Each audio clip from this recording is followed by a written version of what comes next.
Tout ce que tu as à faire, c'est de ne rien faire. Un article rédigé par la coach Jérôme Achedo. Vous avez comme moi lu ou écouté tout au moins une fois l'histoire de Marthe et de sa sœur Marie qui reçoivent leur hôte Jésus-Christ dans l'évangile selon Saint Luc. Jésus fut reçu par une femme nommée Marthe. Elle avait une sœur appelée Marie qui, s'étant assise aux pieds du Seigneur, écoutait sa parole. Quant à Marthe, elle était accaparée par les multiples occupations du service. Elle voulait donner à l'hôte honoré tout ce qu'il faut pour que ce dernier se sente bien accueilli, avec toutes les considérations que mérite une personne de son rang. À un moment donné, elle ne pouvait plus se contenir de voir assise aux pieds du maître sa sœur Marie, écoutant celui-ci, certainement comme plusieurs autres venus écouter les enseignements. Selon Marthe, ce qui est important à faire en ce moment est de préparer les meilleurs mets pour recevoir le distingué hôte. Alors, espérant avoir du Seigneur du soutien pour que sa sœur l'aide dans le ménage, elle dit ceci à Jésus. Seigneur, cela ne te fait-il rien que ma sœur me laisse seule pour servir? Dis-lui donc de m'aider. Un peu pour dire, dis à ma sœur, la meilleure manière de faire les choses.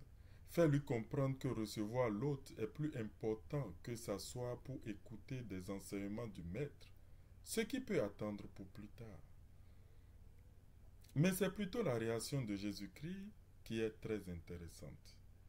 Il lui répondit ceci. Marthe, Marthe, tu t'inquiètes et tu t'agites pour beaucoup de choses. Une seule chose est nécessaire.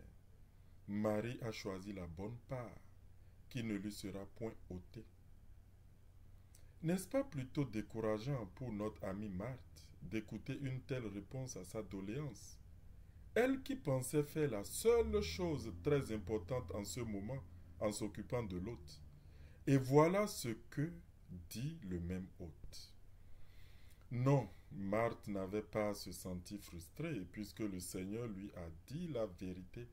Et la vérité peut parfois cogner très fort notre ego, mais ne nous détruit jamais. Elle nous fortifie et nous rend encore meilleurs. Marthe a appris la leçon et a été une bonne servante du Seigneur par la suite. Mais revenons à nous. Qu'est-ce qui occupe si intensément notre attention? Qu'est-ce qui fait l'objet premier de nos pensées au réveil? Est-ce le travail, la famille, les dettes, l'éducation de nos enfants? Si la réponse est oui dans l'un de ces cas, c'est que nous sommes comme Marthe. Nous nous préoccupons, nous nous inquiétons et nous nous agitons pour beaucoup de choses qui ne sont pourtant pas nécessaires. Nous faisons exactement ce qui n'est pas nécessaire, ce que nous ne devrions pas faire. Mais si nous commençons la journée ou approchons chaque problème ou situation en disciples fidèles de ce que le Père a à nous enseigner, et recevons cet enseignement et qu'au cours de la journée nous nous maintenons dans cet enseignement, nous avons choisi la bonne part qui ne nous sera pas ôtée. Nous avons choisi la part d'or. La meilleure manière de très bien faire les choses, de très bien résoudre un problème, est de ne rien faire que de le confier à Dieu, à l'absolu bien, qui ne connaît ni problème, ni difficulté, ou quelque discorde que ce soit, mais qui est juste et simplement harmonie et perfection. C'est d'écouter ce que dit du problème ou de la situation l'omniscience omniprésente et omnipotente et nous aligner sur son point de vue. Mais pour ce faire, il nous faut taire ce que nous connaissons et les sens. Il nous faut devenir bêtes et réceptifs. Il nous faut être à la fois passifs et actifs.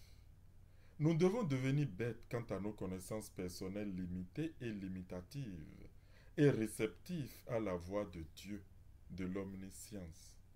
Nous devons être passifs quant à nos actions et plans personnels, et réceptifs au plan de Dieu. Nous devons simplement être ce que nous sommes en réalité. L'écoulement de Dieu, la manifestation de l'Esprit. Nous devons arrêter toute inquiétude et laisser la vérité s'écouler, le bien s'écouler, la vie s'écouler, l'amour s'écouler. Nous avons juste à faire place à Dieu en nous effaçant, en effaçant la Jéronyme, le Boris ou le Jean qui a tel ou tel problème et laisser Dieu voir sa création, contempler sa parfaite œuvre à travers notre être. Nous avons simplement à être des enfants innocents de Dieu, le témoin de sa parfaite harmonie.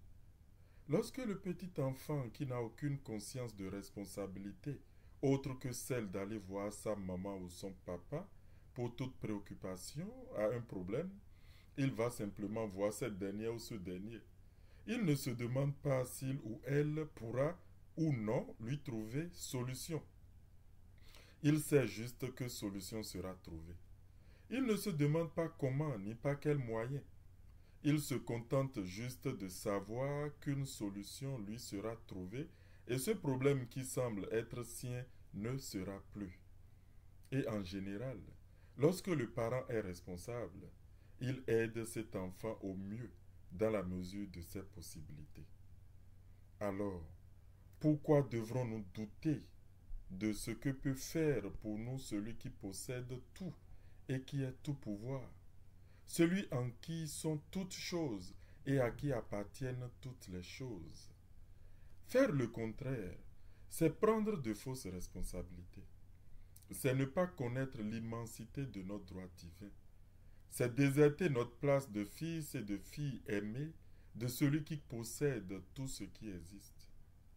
Nous n'avons jamais autre chose à faire que d'être comme des tuyaux d'installation des sociétés d'eau et qui laissent simplement couler l'eau qu'ils reçoivent de la source souveraine.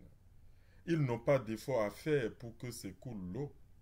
Ils ne sont pas tenus de savoir d'où vient l'eau ni comment elle vient jusqu'à eux. Ils ont juste à être des tuyaux bien installés à leur place et connectés à leur source et le tour est joué. C'est exactement de cette manière que nous devons apprécier et approcher toute situation. Nous avons juste à ne rien faire jusqu'à ce que nous recevions exactement l'intuition correcte et les démarches correctes qui nous viennent toujours intuitivement quand nous sommes calmes et réceptifs. Nous sommes tous dotés du pouvoir et de la capacité pour faire face à n'importe quelle situation, et même au-delà de ce que nous pourrions jamais nous imaginer. Nous avons juste à être comme Marie, attentifs et réceptifs aux pieds du Maître, à écouter et à fidèlement exécuter ce que le Père dit, car le Père aime le Fils et lui montre tout ce qu'il fait. Et c'est le plaisir du Père de nous donner le royaume, le repos paisible, éternel, ici, maintenant, dans notre état actuel, et non à un corps mort allant sous la terre. Prenons juste conscience de qui nous sommes et soyons qui nous sommes.